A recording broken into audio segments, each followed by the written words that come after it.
Assalamu alaikum. Hausawa kan cewa sanin aiki rage aiki. Abin da nake so ne amfani da wannan damar gaya muku shine wani salo da tsari mai inganci da aminci wajen miƙa wa mabukata abinci har wajen da suke a zaune. Babu kokawa, babu karau-karau. Wannan tsari ne na gidauniya ta Sarauniya Charity Foundation.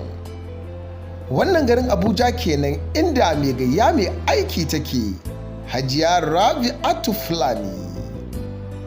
Wajen miƙawa mabukata abinci har wajensu. Wai me yake cewa ne? Allah ya saka da alkhairi. Muna fatan Allah ya anshi addu'o'inmu da komai a wannan wata na Ramadan mai albarka.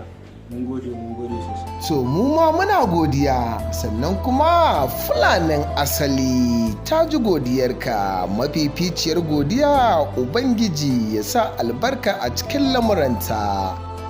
Basarakiya, garkuwar matan Findiga.